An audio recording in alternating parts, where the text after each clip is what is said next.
Eu quero pedir a você, por favor, que você abra a tua Bíblia comigo no livro de Lucas, no capítulo 15, versículo 18. Lucas, ele era um médico. Ele escreveu 2 livros da Bíblia. O que leva o nome dele, que é o Evangelho de São Lucas. Escreveu também o Atos dos Apóstolos, né? Atos do Espírito Santo. Narra em Atos dos Apóstolos aquilo que a igreja primitiva fez no poder do Espírito de Deus, no poder do Espírito Santo. E o Evangelho de Lucas está falando sobre a biografia do Senhor Jesus Cristo. Eu quero usar como tema dessa mensagem, recomeçar. Nunca é tarde. Amém? Em Lucas capítulo 15, versículo 18, está escrito essa palavra: eu me porei a caminho e voltarei para meu pai, e lhe direi: Pai, pequei contra o céu e contra ti.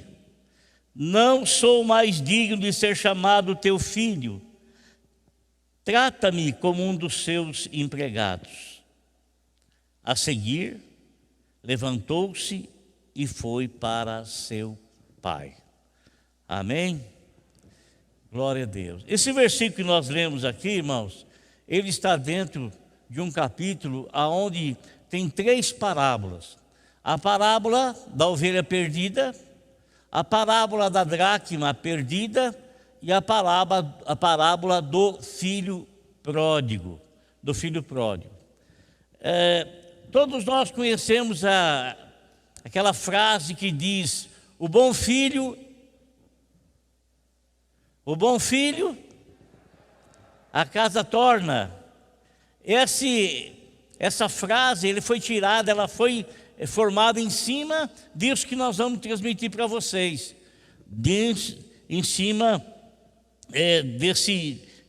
dessa parábola do filho pródigo. E a parábola do filho pródigo, ela está narrando um acontecimento que se dá com o menino. Ele não era adolescente, porque ele já podia decidir e o pai não pôde intervir na decisão dele. Ele era uma pessoa emancipada, ele era uma pessoa que tinha a autonomia, ele era uma pessoa que podia tomar as suas decisões e suas decisões ser respeitadas pelas outras pessoas. Ele não tinha nenhum tutor. Mas essa passagem é muito interessante, porque os 2 filhos, né? Os 2 filhos, o mais velho e esse mais novo, eles viviam na casa do pai, viviam em tranquilidade, maravilhosamente bem. Por quê? Porque na casa do pai não tinha falta de nada, absolutamente nada. Eles tinham tudo que era necessário para terem uma vida de conformidade com aquilo que a pessoa necessita, tendo o suprir de todas as suas necessidades. Mas, irmãos, essa passagem que fala, que nos narra, ela conta algo que aconteceu, acontece e acontecerá. Porque muitas pessoas, elas se iludem com determinadas coisas. Às vezes elas se iludem por aquilo que elas ouvem. Às vezes elas se iludem por aquilo que elas enxergam.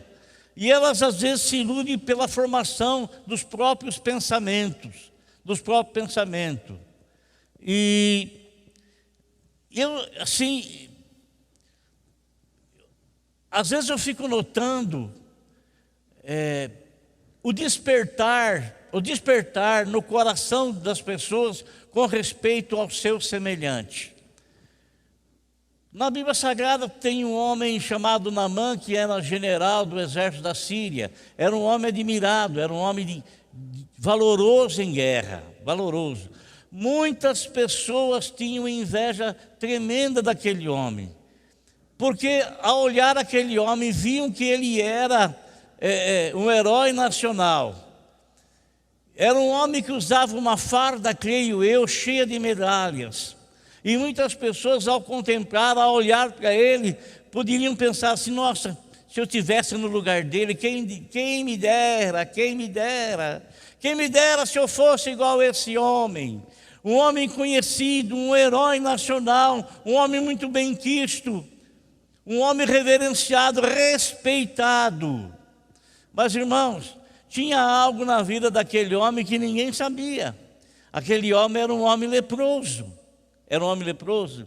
E muitas vezes a gente deixa de viver a nossa vida para ficar olhando a vida de uma outra pessoa, ficar analisando a vida do outro e querendo se colocar no lugar daquela pessoa. Irmão, quando nós agimos dessa forma, quando nós agimos dessa maneira, nós não estamos sendo nós mesmos. Porque o Senhor Deus nos criou cada um de uma maneira muito especial. E cada um de nós tem um traçado na vida dado por Deus. Logicamente que quando nós não conhecemos o Senhor, a gente traça o nosso próprio rumo, traça a nossa própria vida, traça a nossa maneira de viver, o nosso modo de viver. E às vezes a vida não nos apresenta nenhuma escolha, porque a gente não tem condições e nem capacidade, e nem firmeza, e nem fortaleza de suplantar, de vencer as dificuldades e adversidades que a vida apresenta. Mas quando a gente passa a conhecer o Senhor, um horizonte se deslumbra para nós.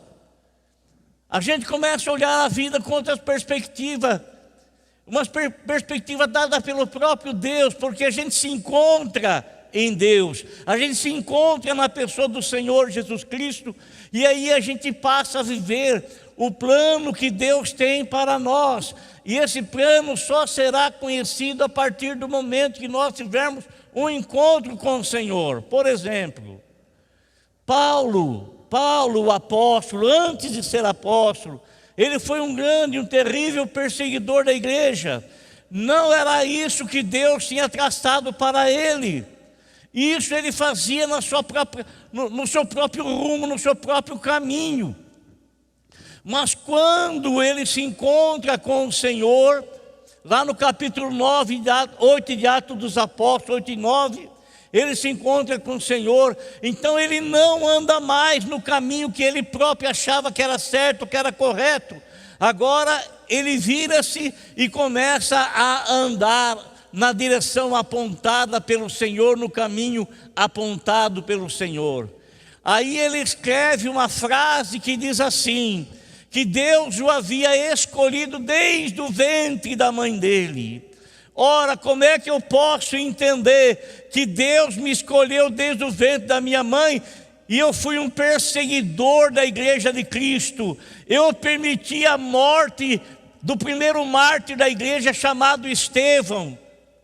Irmão, Deus, desde o ventre da nossa mãe, Deus nos assistia, Deus enxergava a nossa vida, desde o ventre da nossa mãe, Deus estava observando a nossa vida.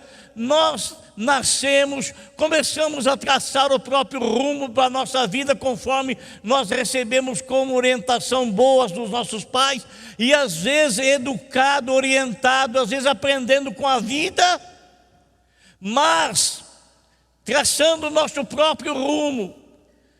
Mas quando nós nos encontramos com o Senhor Jesus Cristo, aí a gente não traça mais o nosso próprio rumo. A nossa vida agora ela é traçada pelo Deus que nos criou, porque nós passamos a conhecer o nosso Criador. Esse menino, ele estava vivendo na casa do pai, maravilhoso, estava tudo bem, ele tinha uma amizade muito profunda com seu pai, ele se dava muito bem com seu irmão, ele estava muito bem com os empregados da fazenda do seu pai, Mas nós não sabemos. Esse menino, ele começou a pensar, ele começou a dizer assim: eu quero descobrir novas coisas, eu quero traçar um novo rumo para a minha vida. Chega de viver debaixo das asas do meu pai, chega de viver aqui na casa do meu pai, eu não quero mais viver aqui. E essa ideia foi sendo formulada na mente dele, na mente dele. E isso foi como se ele estivesse se engravidando dessa ideia, se engravidando. Aquilo foi tomando forma dentro dele, E ele começou a pensar e a imaginar como devia ser o mundo lá fora, como devia ser a vida lá fora, de que maneira será que era. E ele então passou a ter o desejo de conhecer, o desejo de viver daquela forma, daquele jeito. Até que um belo dia, o pai começou a observá-lo e o pai percebeu que alguma coisa errada estava acontecendo com aquele menino. Meu amado irmão, todos os pensamentos que passam pela nossa cabeça, nenhum deles está oculto diante de Deus. Nenhum deles. Tudo aquilo que é formulado na nossa mente, tudo, Deus tem o conhecimento. O próprio salmista disse assim: olha, a palavra ainda não me chegou à boca, e tu já sabes o que eu vou dizer. Eu nem formulei ideias ainda na minha mente, e o Senhor já sabe o que eu vou pronunciar, o que eu vou falar, o que eu vou dizer. Quero falar para você, quero dizer para você, meu irmão, que Deus conhece a sua vida tintim por tintim, tintim por tintim, tintim por tintim. Sabe tudo, Ele conhece tudo. E Deus Pai, Ele sabe os pensamentos que passam pela sua mente. O Espírito Santo, Ele conhece os pensamentos que você tem no coração e na mente. Ele sabe os bons pensamentos que você tem. Ele sabe as boas ideias que você tem. Ele sabe as boas intenções que você tem. Mas Ele também sabe os maus pensamentos. Ele também sabe tudo, quer seja bom, quer seja ruim, Ele sabe tudo. Quando o apóstolo São Paulo fala assim, que nós devemos ter a mente de Cristo, ele está querendo dizer que os nossos pensamentos, eles têm que ser formulados, alicerçados dentro da palavra de Deus. Uma vez que os nossos pensamentos são formulados, baseados na palavra de Deus, aí nós temos a mente de Cristo. E meu irmão, aquele menino, ele pensou, e o pai a cada dia o pai olhava para ele, e o pai tinha discernimento dos pensamentos dele. Porque os pensamentos ele não percebia, mas os pensamentos dele se expressavam através do rosto dele. Ele não estava mais satisfeito na casa do pai. Ele não tinha mais satisfação, não tinha prazer mais nenhum de estar na companhia do pai, na companhia do irmão. Não tinha. Ele não queria mais permanecer ali. Ele não queria mais permanecer junto ao pai, e ele não queria mais permanecer junto ao irmão. Então chegou um belo dia, e ele fala para o pai dele, ele faz uma reivindicação para o pai dele: pai, me dá a parte que me cabe na herança, porque eu não quero mais ficar aqui. O pai, amado, o pai poderia insistir com ele, o pai poderia argumentar com ele, mas o pai sabia que não haveria maneira de convencê-lo, a não ser que ele mesmo tivesse a experiência da ilusão que ele formulou na mente dele. Às vezes, amado irmão, a gente precisa quebrar a cara para a gente cair em si. Às vezes a gente precisa dar com a cara na parede, sabe? Para a gente cair em si. Às vezes a gente precisa ter a experiência má, experiência ruim, para voltarmos a ter bom senso. E ele, o pai, poderia ter insistido com ele. O pai tinha inúmeros argumentos para insistir com ele, para conversar com ele, inúmeros argumentos. Mas o pai não quis fazê-lo. Deixa ele experimentar o que ele quer experimentar. Deixa ele experimentar o que ele deseja experimentar. E um belo dia, o pai deu a herança para ele, e quando ele pegou a herança, ele achou que ele estava no pleno. Ele achou que ele estava por cima da carne seca. Ele achou que ele estava assim, que ele ia abafar agora, porque ele tinha uma boa condição financeira. A parte da herança que lhe cabia, o pai entregou a ele. Amado, ele já sabia para onde ele queria ir. Ele já sabia para onde ele queria ir. E a Bíblia nos fala que ao pegar a herança, não demorou muito, ele fez tchau para o pai, fez tchau para o irmão e foi embora. A Bíblia fala que ele foi para uma terra longínqua, uma terra distante. Por que ele fez isso? Porque ele não queria ficar perto, para que o pai não tivesse notícia daquilo que ele tinha em mente fazer, para que o pai não tivesse conhecimento, para que ninguém viesse falar para o pai dele: olha, o teu filho está lá naquele lugar lá, o teu filho está fazendo isso, o teu filho está fazendo aquilo, o teu filho... Como se o pai não soubesse de nada, não é? Como se o pai não soubesse de cada coisa que a gente faz, como se o Pai Celestial não soubesse de absolutamente nada da nossa vida, como se não. E ele vai embora, irmãos, ele vai para uma terra longínqua, uma terra distante, e ele chega assim como o rei do laço, ele chega assim como alguém que está abafando. Logo ele arruma muitos amigos, porque os amigos estão interessados na aparência dele e na aparência que ele dá a notar que ele tem alguma verba, ele tem algum dinheiro, tem algum money. E as pessoas se ajuntam logo perto dele, e ele, querendo atrair o maior número de amigos possíveis, ele começa a esbanjar a herança que ele recebeu. A Bíblia nos fala que ele gastou a herança em prostituição. Ele fez tudo que ele tinha em mente fazer. Isso é, tudo que a carne dele desejava fazer, ele não negou em absolutamente nada. Amado, você se recorda daquela palavra ensinada pelo Senhor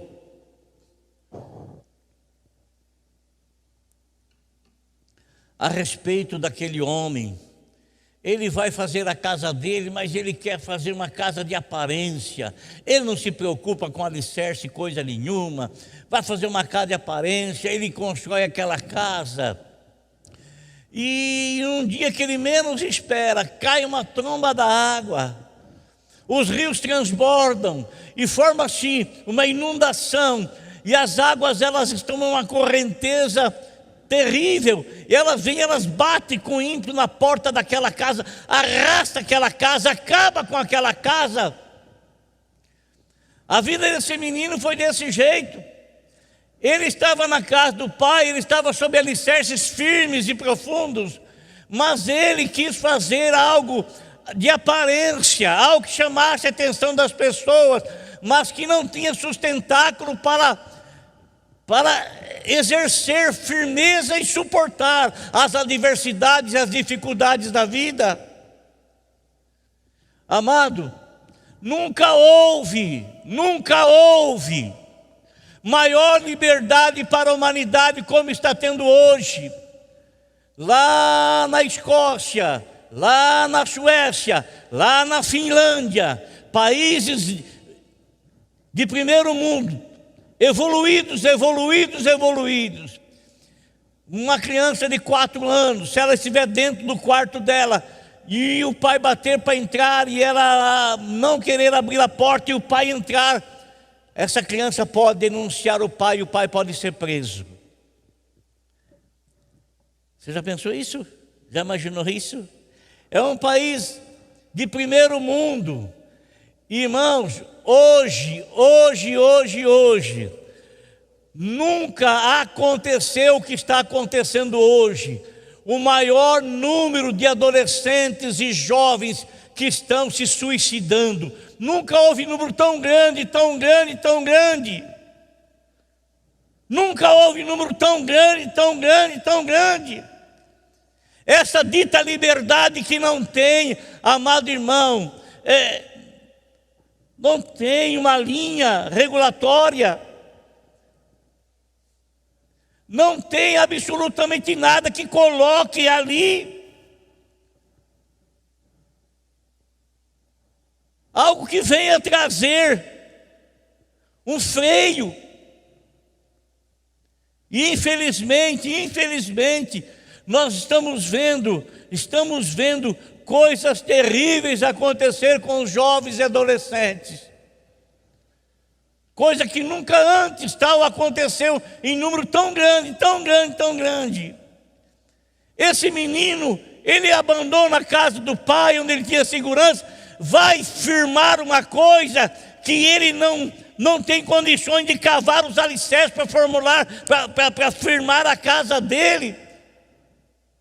Ele está lá, de repente, sabe o que acontece? Ele perde tudo que ele tinha. Perdeu toda a herança que ele havia recebido. Gastou tudo. Quando ele deu por si, ele não tinha absolutamente nada. E não tinha ninguém também ao lado dele. Ninguém. Amado, a Bíblia nos fala que de repente, naquela região, houve uma fome terrível, uma seca terrível, os alimentos acabaram e todo mundo começou a passar fome, passar necessidade. Todo mundo que não tinha dinheiro para adquirir os alimentos. A classe mais prejudicada, logicamente, são os pobres, logicamente. E era nessa condição que ele estava. Ele saiu rico, mas estava pobre. Ele saiu com bens, mas estava sem nada. Ele não tinha outra coisa a não ser só uma roupa, uma muda de roupa. Ele não tinha outra roupa para vestir, não tinha outro calçado para calçar, não tinha. E sabe o que aconteceu, irmão? Vem aquela terrível fome e ele começa a passar necessidade. Por que às vezes a gente teimosamente abandona, deixa o Filho bendito de Deus, Senhor Jesus Cristo, que é a dispensa do Pai, aquele que nos dá água da vida, aquele que nos dá o pão da vida, aquele que nos dá a proteção, aquele que nos dá do seu amor, aquele que nos dá do seu conforto, aquele que nos dá da sua segurança, aquele que coloca em nosso coração fé para superar as dificuldades da vida, aquele que nos faz vencedor em meio às tribulações e dificuldades. Por que nós abandonamos aquele que nos dá tamanha segurança para nos aventurarmos e nos tornarmos escravos das coisas do mundo? Amado, esse menino, ele começou a procurar emprego e tinha um senhor lá que ele tinha uma pocilga, ele tinha uma criação de porcos e o menino se dispôs a cuidar dos porcos para esse homem. A troco do que ele se dispôs? A troco da comida, e a comida era uma ração diária ralíssima, que ele comia e não saciava a fome. Tanto que quando ele jogava alfarrobas para os porcos, ele sentia uma fome tão grande que ele queria comer o alimento que era dado para os porcos, e ninguém lhe dava nada, a não ser a paga do trabalho dele, que era uma ração diária. Uma ração diária. Irmão, poxa, quando a gente cai numa situação dessa, quando o homem cai numa situação dessa, é que ele pode comparar as coisas. Por isso que o pai permitiu que ele fosse, para que ele pudesse, lá onde ele estivesse, ele viesse a comparar as coisas. A ilusão que ele formulou na mente dele, e essa ilusão não teve sustentação diante da realidade da vida, se desvaneceu, e a segurança que ele tinha na casa do Pai. Lá então ele caiu em si, isso é, ele voltou a pensar normalmente, voltou a analisar as coisas, e ele começou a comparar, e começou a pensar, poxa vida, eu estou aqui sofrendo necessidade, eu estou lembrando na casa do meu pai, os trabalhadores, todos eles têm comida em abundância, tem comida em abundância, e eu estou aqui passando fome. Mas por que você está passando fome? Porque você escolheu passar fome. Por que você está em dificuldade? Porque você se meteu na dificuldade. Por que você está sofrendo necessidade? Porque você procurou isso com as próprias mãos. E ele, amado irmão, quando ele está lá, ele começa a pensar, começa a refletir. E às vezes, amado, a gente pensa melhor quando a gente está no fundo do poço. Porque às vezes, quando nós estamos lá em cima, nós esquecemos que a vida, na verdade, ela é uma roda gigante. Que no momento a gente pode estar lá no alto, mas em outro momento pode reverter-se totalmente a situação e a gente ficar aqui embaixo, ou cá embaixo. Amado, quando a nossa vida está entregue nas mãos de Deus, essa roda gigante, se ela estiver lá em cima, estamos com Deus.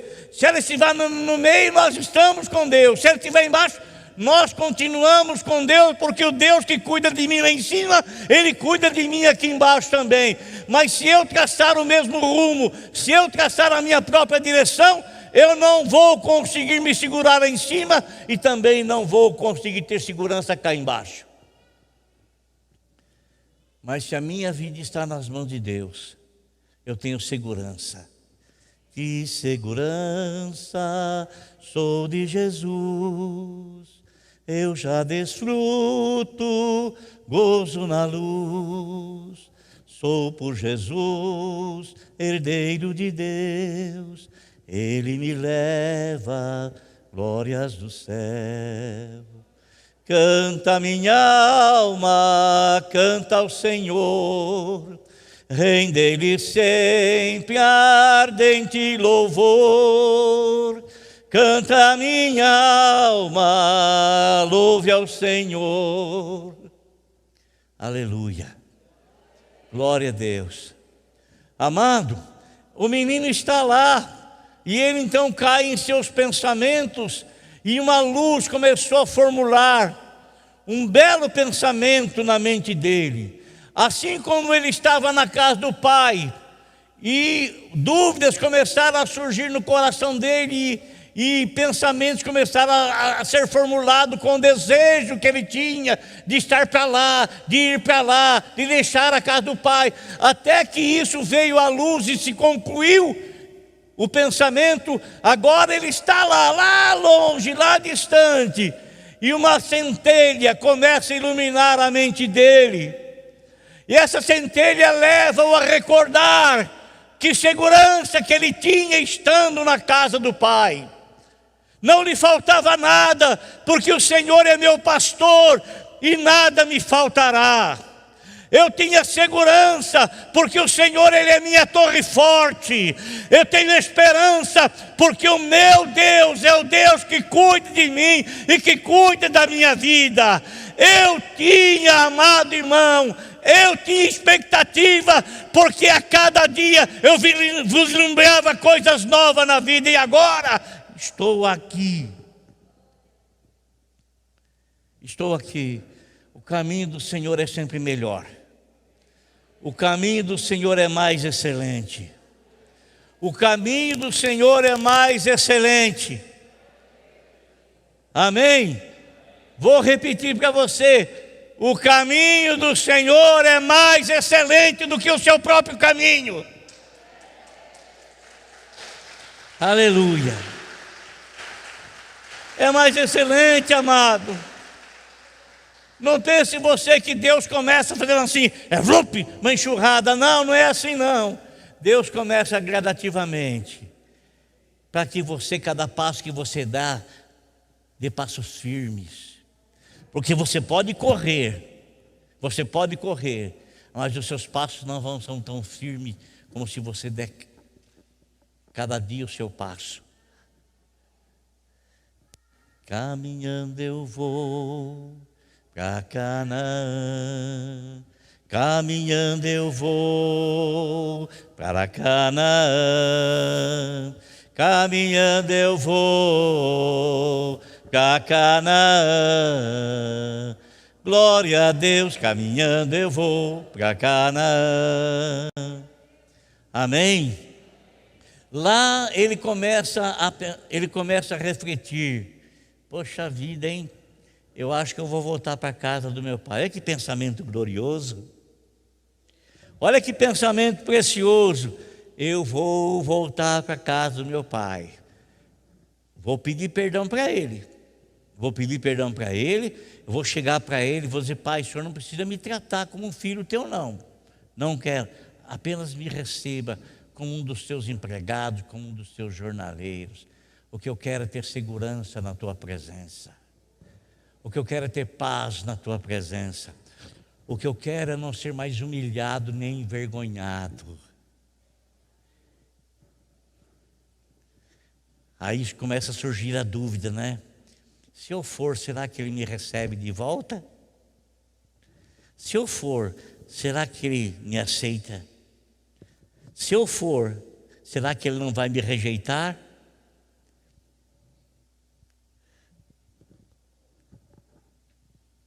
A Bíblia fala assim, que nós devemos ir na presença do Senhor conforme nós estamos.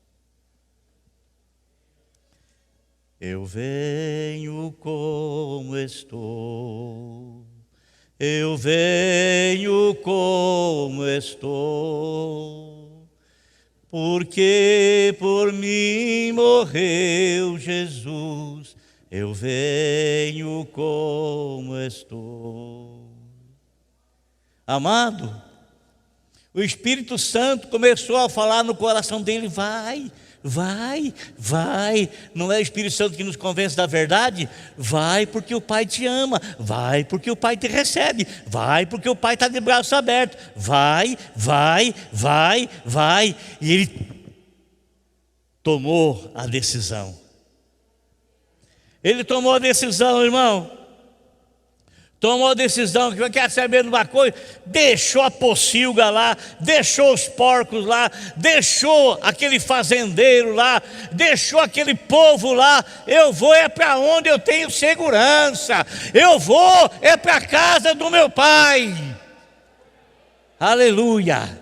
E ele começa a caminhar, começa a andar. E vem aqueles pensamentos: que será que meu pai vai achar de mim? O que será que ele vai falar? Será que ele vai me receber? Ou será que ele vai vir com um azorraque na mão para me espancar, para me castigar? Se as pessoas percebessem com que amor o Pai os recebe e com que amor o Senhor anseia recebê-los novamente. Mas o inimigo é safado, começa a falar na cabeça: não vai lá não, ninguém vai te receber, não vai não, ninguém vai te aceitar, não vai não, olha, as pessoas vão ficar olhando para você de maneira... Mentira, filho do inferno, mentira, porque na hora que a pessoa toma a decisão para voltar na casa do Pai, os anjos começam a ficar observando nas alturas. Ficam ansiosos, esperando. E quando aquelas pessoas voltam para a casa do Pai, a Bíblia nos fala que existe uma festa no céu. Existe uma alegria imensa no céu. E lá na terra também, as demais pessoas que estão vendo ele voltar para a casa do Senhor, ninguém está bravo com ele, ninguém está chateado com ele, ninguém está aborrecido com ele, ninguém em absoluto está colocando contra ele qualquer objeção, qualquer opinião. Eles estão aguardando também o retorno para a casa do Pai, para que a festa se concretize na terra e também no céu. Irmão, Ele está voltando, e quando Ele está vindo, Ele está uma pessoa que está cuidando, está trabalhando com pocilga, com porcos. Eu me lembro, quando eu servi o exército, lá em 1900 e não sei quanto, deixa eu ver aqui, 1973, tinha um cabo, ele morava nas casas do exército, e ele tinha uma criação de porcos no fundo do quartel, mais para o fundo lá. Irmão, às vezes aquele cara, ele vinha com a farda tão encebada, que mexia lá, não tinha como ficar limpo, tinha como estar limpo. Esse rapaz estava vindo assim também, até porque ele não tinha outra muda de roupa, ele perdeu tudo. Como diz, quando a gente jogava bolinha de gude, e quando um ganhava toda do outro, fala que rapelou, tirou tudo que tinha. É assim, ele voltou rapelado, sem nada, só com a roupa do corpo. E ele vem cabisbaixo, chateado, aborrecido, humilhado, mas o Pai estava pronto para retirar essa humilhação do coração dele. O Pai estava pronto para perdoá-lo, o Pai estava pronto para renová-lo, o Pai estava pronto para restaurá-lo, o Pai estava pronto para receber o apaixonado.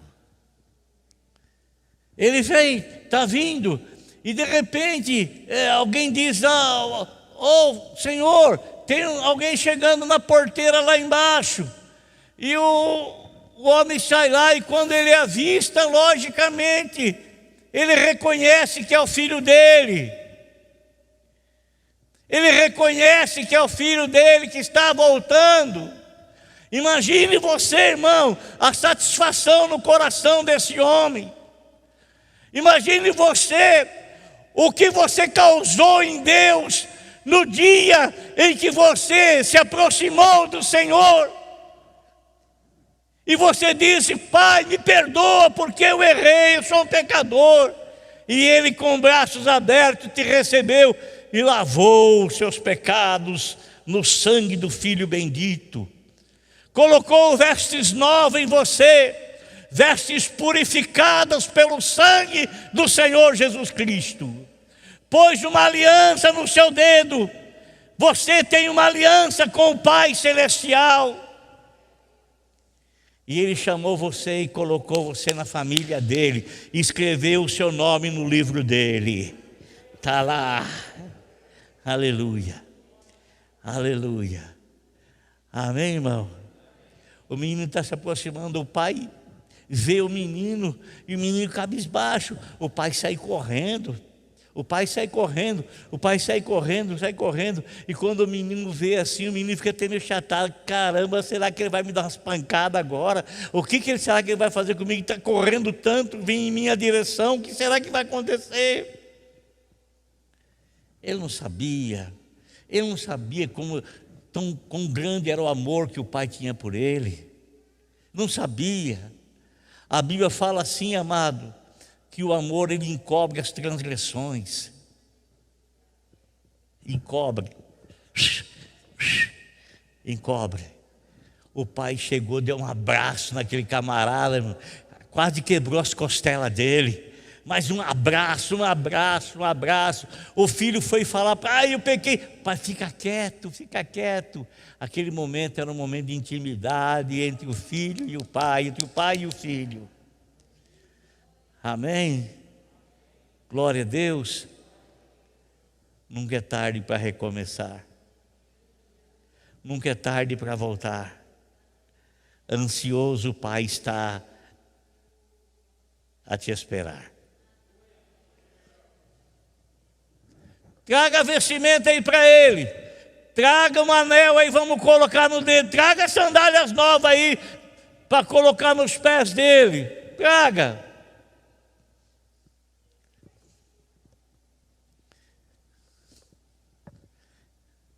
e ele foi restaurado à comunhão com o Pai.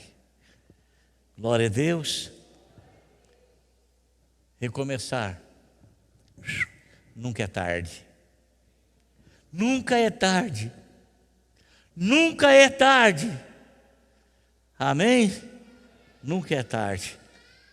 O Pai ansioso está esperando, aguardando o retorno do filho à casa paterna.